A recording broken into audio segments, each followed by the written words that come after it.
नमः शिवाय।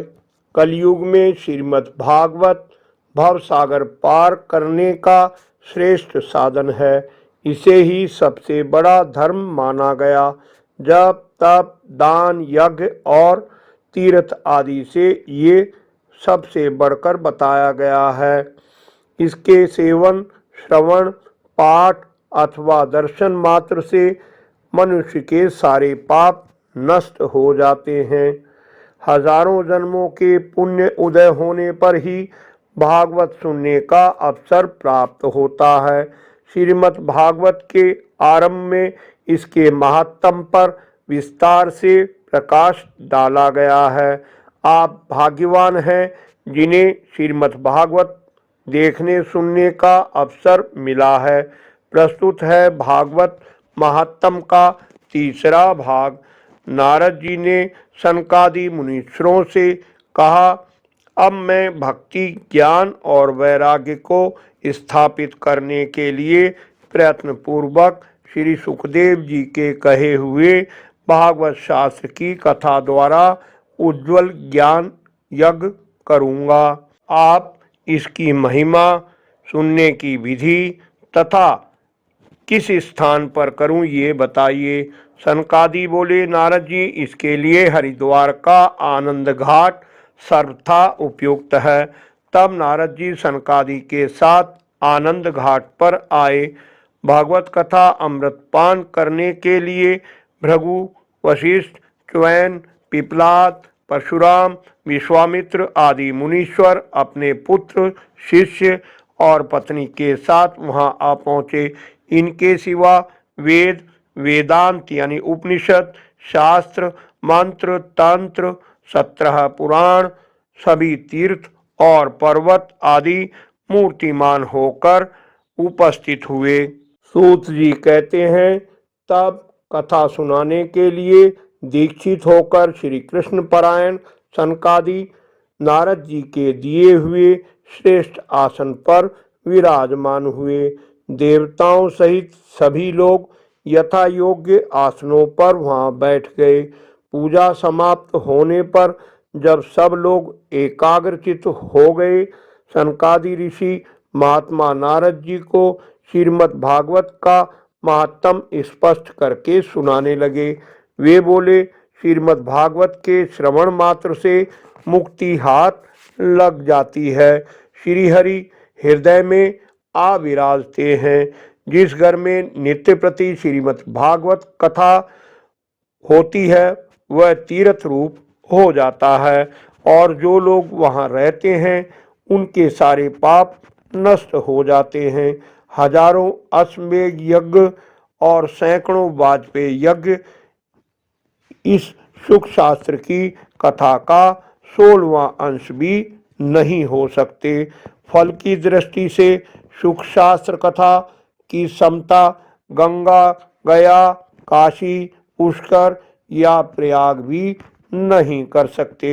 यदि आपको परम गति की इच्छा है तो अपने मुख से श्रीमद् भागवत का आधे अथवा चौथाई श्लोक का ही नित्य नियम पूर्वक पाठ कीजिए। नित्य भागवत का सुनना, तुलसी का सींचना, भगवान का चिंतन करना और गौ सेवा करना, ये चारों समान हैं। जो पुरुष अंत समय में श्रीमद् भागवत कथा का पाठ सुन लेता है उस पर प्रसन्न होकर भगवान उसे वैकुंठ धाम देते हैं। नारद जी, इसे सुनने के लिए दिनों का कोई नियम नहीं है। इसे तो सर्वदा सुनना ही अच्छा है। इसे सत्य भाषण और ब्रह्मचर्य पूर्वक सुनना ही श्रेष्ठ माना गया है। कलयुग में ऐसा होना कठिन है, इसलिए सप्ताह श्रवण की विधि है।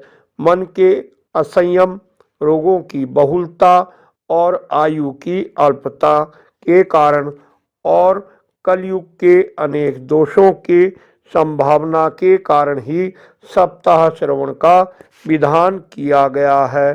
सप्ताह श्रवण यज्ञ व्रत तप योग और तीर्थ सेवन से बड़ा है।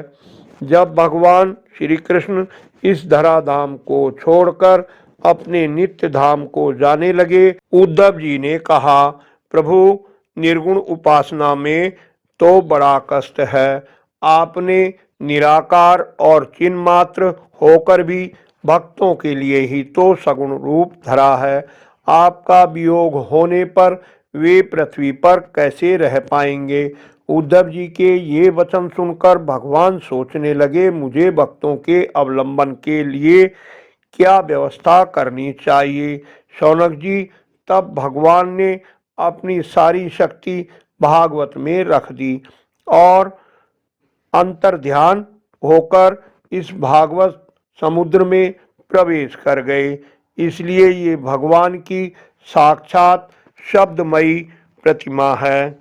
सूत जी कहते हैं, शौनक जी, जिस समय सनकादि मुनीश्वर सप्ताह श्रवण की महिमा बखान कर रहे थे, तभी वहां तरुण अवस्था को प्राप्त हुए दोनों पुत्रों को लेकर विशुद्ध प्रेम रूपा भक्ति वहां आ गई।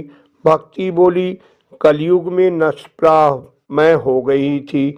आपने कथा अमृत से सींचकर मुझे फिर से पुष्ट कर दिया है। अब आप ये बतलाइए कि मैं कहाँ रहूं। यह सुनकर सनकादि ने उससे कहा, तुम भक्तों को भगवान का स्वरूप प्रदान करने वाली हो। धैर्य धारण करके नित्य निरंतर विष्णु भक्तों के हृदय में ही निवास करो। इस प्रकार उनकी आज्ञा पाकर भक्ति भगवत भक्तों के हृदय में विराजमान हो गई। जिसके हृदय में एकमात्र श्री हरि की भक्ति निवास करती है, वह निर्धन होने पर भी धन्य है, क्योंकि इस भक्ति की डोरी से बंध कर तो साक्षात भगवान भी अपना परम धाम छोड़कर उनके हृदय में निवास करने लगते हैं। भूलोक में ये भागवत साक्षात भगवान का विग्रह है। हम इसकी महिमा का कहाँ तक वर्णन करें। आशा है वीडियो आपको पसंद आई होगी। लाइक करें, अन्य भक्तों से शेयर कर धर्म के भागी बने। ऐसे ही वीडियो पाने के लिए, निरंतर जुड़े रहने के लिए चैनल को सब्सक्राइब अवश्य कर लें। धन्यवाद। आपका कल्याण हो।